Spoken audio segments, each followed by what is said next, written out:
Uh, it takes so long to kind of warm up, doesn't it? Right. Yeah. Okay. So what's up, internet? Synths Media here, and I'm out in the garden again. So if you hear the odd bird tweeting, then they're not on social media. They are real. Actually, we've got a big blue parrot in the garden at the moment. Not this second, but it seems to be sitting up home here. I'd like to show a photo of it, but we don't have the technology for that yet. Maybe one of these days.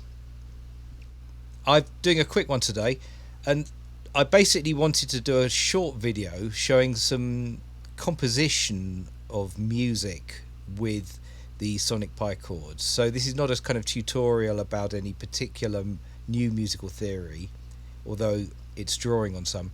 Instead, this is just like something I did that could be interesting. So I was watching this video by this guy here called Gavin Leaper, and he has this video on YouTube called Common Japanese Chord Progressions. It's kind of like about the contemporary style of Japanese video game music, anime music, kind of thing that a lot of people recognize. When you hear it, you kind of get an idea what it is, and he kind of analyzes it in the kind of chord progressions, and he breaks it down. He kind of finds 4 typical ideas that they use in a lot of this music. This is not something I'm very familiar with, actually, so the video is something I'm learning from. I don't know this stuff already. But what's kind of interesting about this music, it does involve a lot of 3, 4, 5, 6 chords. In fact, 4, 5, 6 or 4, 5, 3, 6 chord progressions, or sometimes just 4, 5, 3, 4 and 5. What's kind of interesting is, if you kind of the way people typically, all right, so here 4, 5, 3, 6, here we go. So the way people typically kind of think about traditional functional harmony is there's a lot of focus on the one chord, the tonic chord, and you're always kind of coming back to the one. Whereas what's kind of striking, and maybe what gives the character to some of this music, that slightly always ongoing, unfinished sense, is that it very rarely comes back to the one, right? These chord sequences, they're just sort of short 4-chord loops or 3-chord fractions. They don't come back to the one a lot. There isn't a sense of coming back to the tonic. Instead, they kind of wander around the 3, 4, 5 and 6 chords. So that's the main diagnosis of what gives this music the character that it has. He then takes 2 examples of those sequences and he kind of uses them himself, and he then looks at another idea, which I'm going to just jump to here. Okay, so often if you're in a major key, your 6th chord is going to be a minor chord. I'm going to wait for this spam phone call to finish. I don't care about you. Right, so the third thing he kind of diagnoses is that you're in a major key. The 6th chord is a minor chord, but a lot of this music seems to go and play the major version of that chord rather than the minor version of that chord. So it's doing a kind of modal interchange there.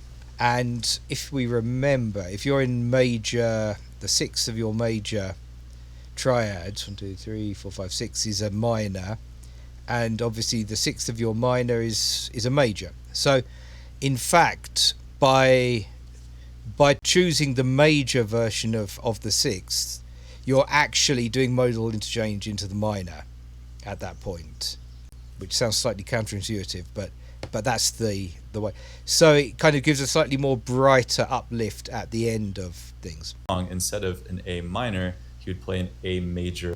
The final thing he diagnoses here, if I can just find that again, after the 6th being interchanged, is that a use of a flat 7th. Now, I'm not going to do that. I'm just working with the code that we've currently got. If you've seen my other videos, you'll know what this code is all about.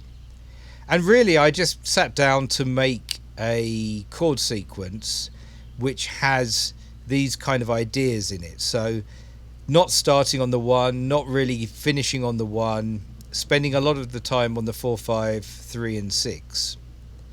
And this is the chord sequence I came up with. Now, this is kind of drawing on his ideas, so there is a lot of time spent on 4s, 5s, 6s, 3s. At the same time, I'm playing some other, I'm doing some other things as well. So I'm still using my secondary dominant here to get to the 4th with this secondary dominant of the 4th here. I occasionally do still have a 1 in there. I'm using some mix of 7ths. I finished this bit of sequence on the modal interchange of the 6. So this is a 6 that in a major key, major key would be a minor chord, minor triad, but by taking it into the modal interchange here into the minor key, I make it a major triad.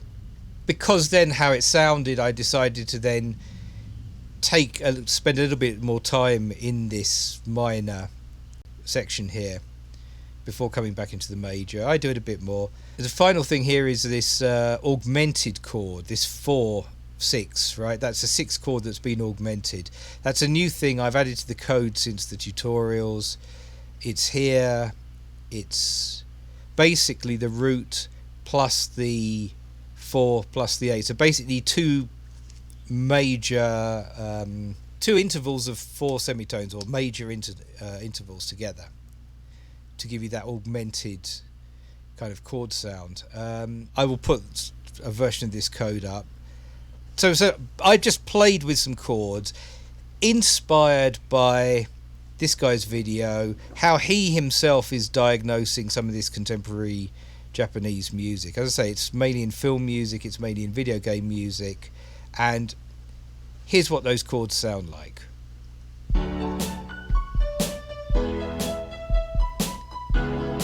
Third, 6th, secondary dominant, 5th, down to the 1.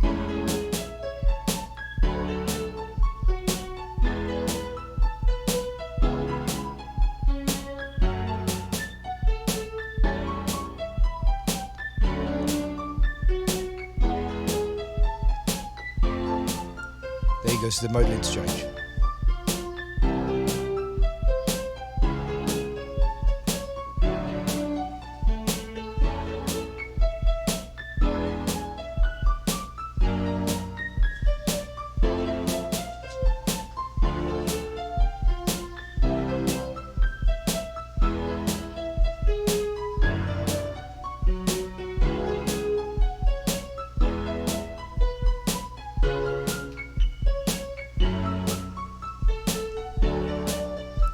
We go around to the beginning because I'm playing this section twice before going into the B section. If you see this line here, 2 versions of the CS9A and 1 version of the CS9B.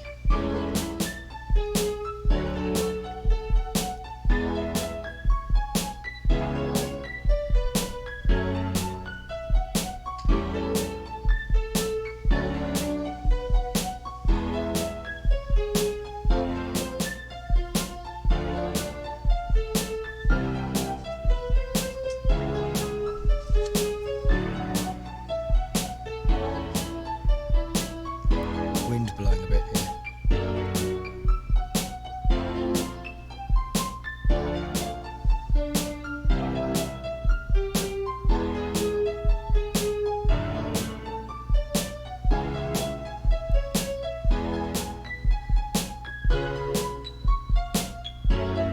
And now.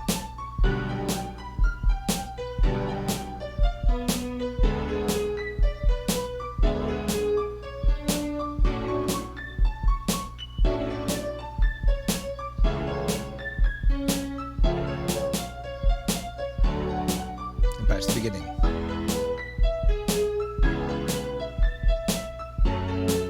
So that's a chord sequence. I literally watched that guy's video. Like I say, I will link the video. Good video. Very informative, at least for me, because I know very little about this. And yeah, I kind of took those basic ideas, 4, 5, 3, 6, a lot of 4, 5s, 3s and 6s in general, finishing a phrase on this interchange into the brighter major triad version of the sixth. I still kept some of those other ideas that I like to play with, like the secondary dominants. Added this, and you know, the rest of it I just literally played around with until it seemed to fit something.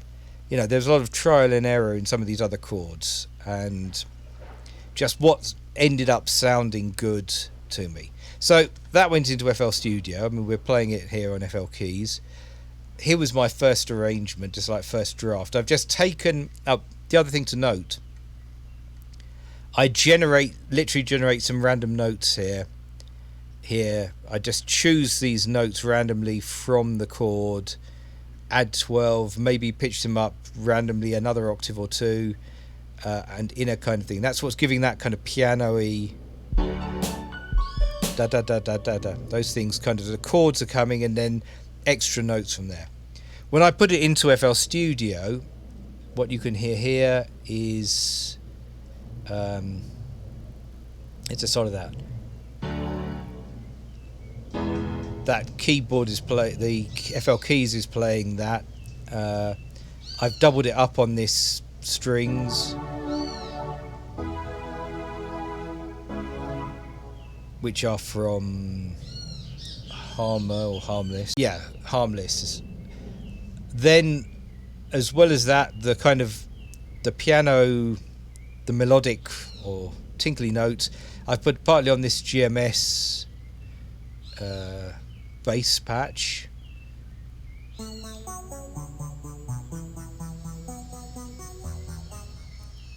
And partly on another synth bass. So if you put all that together,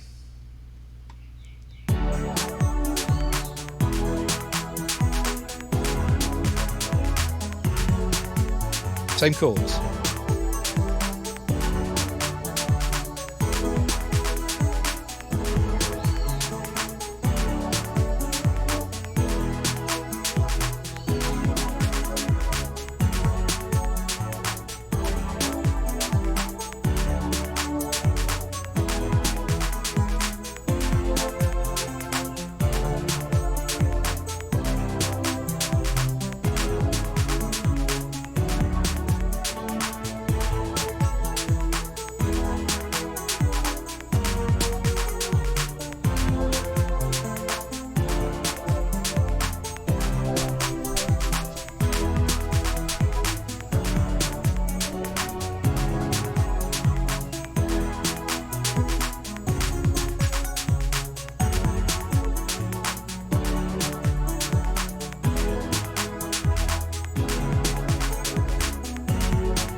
Okay, so that's literally just an arrangement of the chords and the kind of randomly produced extra notes there.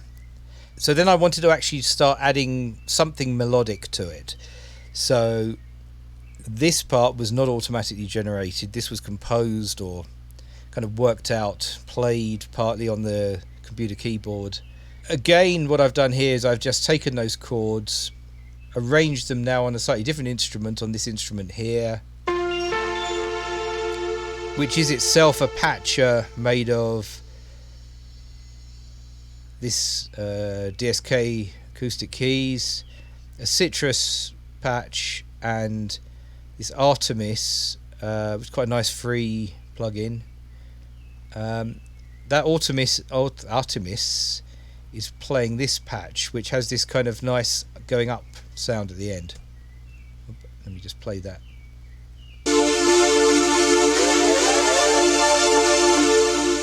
If you leave it playing long enough, it does that, which I like. So all of those chords now are being played on this patch, and then over here I've added some new melodic sounds. And we've got this is from Crackly, I think, another free plugin. This is a beautiful sounding preset on this plugin. I really like this preset of it. It's very simple, but Listen to the sound.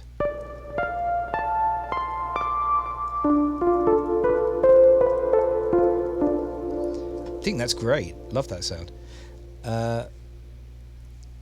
I've got Gill bass from the sort of DX10 or whatever it's called, and then because we're doing something anime related, I've got Marie Ork on the alter ego. So this is a kind of singing voice synthesizer, which you can get different voices. This is Marie Ork clean dramatic. Actually, I think I last chose to do the clean ethereal rather than the dramatic, and I've literally got her singing some numbers from that sequence. So how does it sound when we play it all now? It sounds terrible. It sounds terrible because it's overloading my processor. So here's something I made earlier that doesn't contain that huge patcher, which is obviously consuming too much processing power. So I've just rendered that chord now to disk. So you'll see that's just become audio. So let's look down here now at the actual melody that's being played. As those chords come in, I'm just sort of doing an arpeggio. Right. So we're going to follow along as I play this. Now remember, the chords are the same as were generated over here, but I have reorganized a little bit. I played some of these melodies. I decided to repeat the melody, and so I cut the chord sequence out to repeat the bit I wanted to repeat. So just look at this. This melody I just kind of worked out along with the chords.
Actually, I think last time I was giving a... Oh no, this is the clean ethereal voice. Okay, so let's get back to this. We're going to go now, we're going to be in this transition point. Where's the... Okay, down here. Now we go into that second section. Now we go into that second section. Here we go.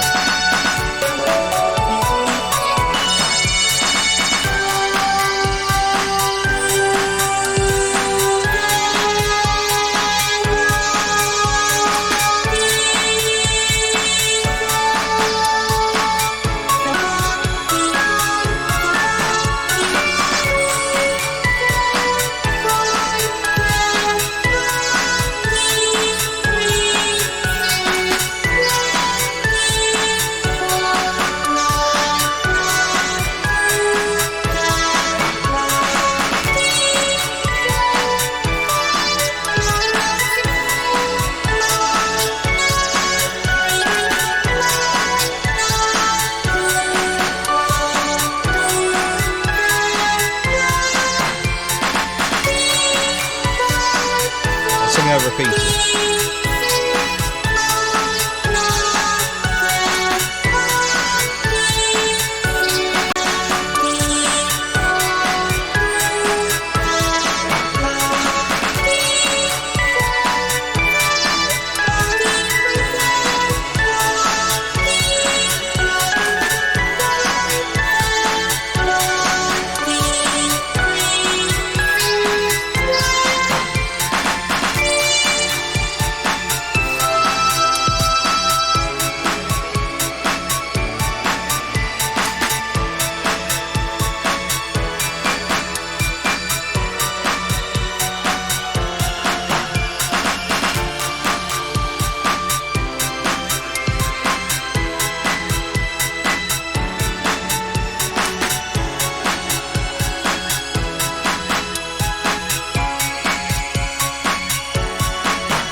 So that's it. I mean, that was me. Like I say, I know very little about this genres of music. You know, casual acquaintance with some video game music and occasional film music, but hardly a big aficionado of this stuff.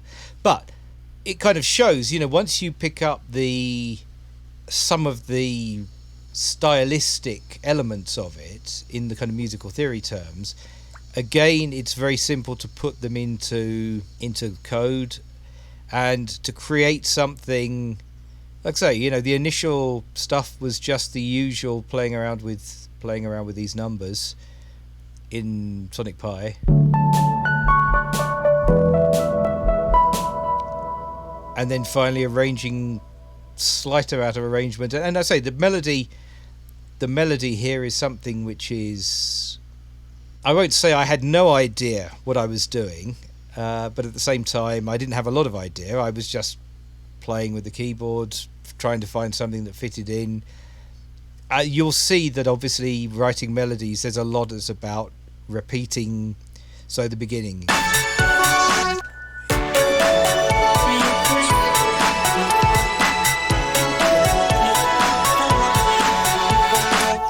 Now, behind the scenes, if you remember, the chords are slightly changing between here and here, but I can repeat the same melody. I repeat the same melody, but then I make a slight variation here, and then we have an even bigger. But, you know, it's the usual 2 repetitions, variation, but it's also kind of call and response, question and answer structure here. Listen to those 4.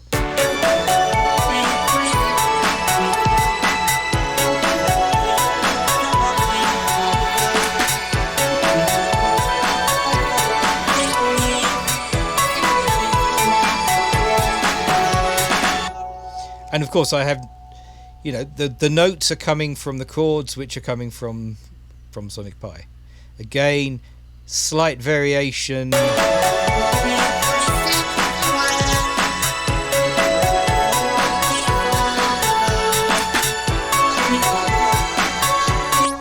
this point, again, same notes, but just trying for some slight rhythmic differences.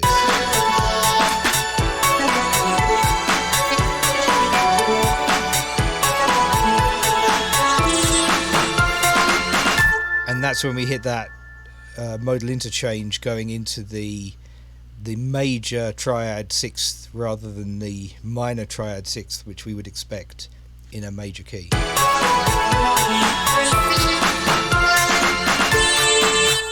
And from there I move into a bit more modal thing, so then it changes again, but I've started to go up and down.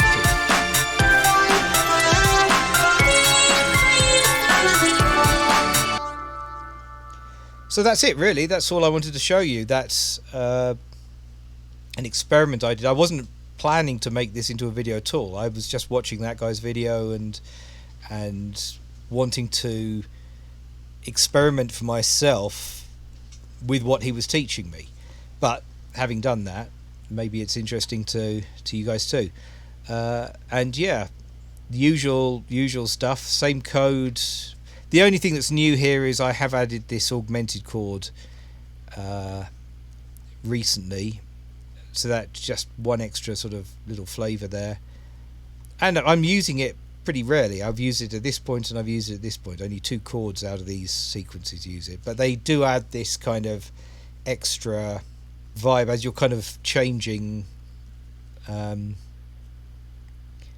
yeah. Then standard FL Studio. I've probably overdone it with some of those number of synths and things.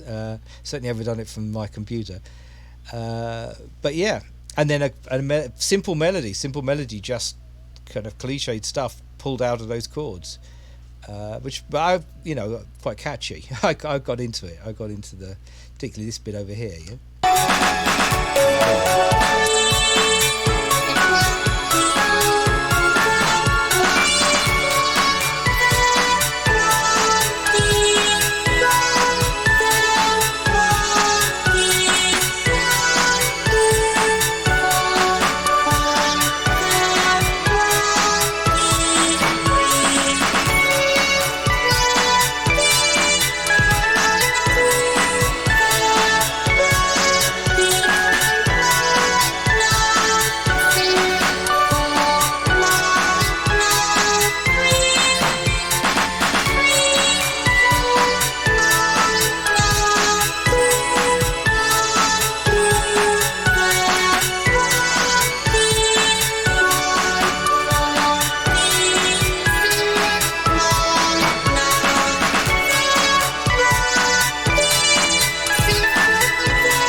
So that's it. Yeah. Thanks for watching, and more tutorials on the way, and more other musical things as well. And I'm off to edit this video and see if I can keep it short. Thanks for watching.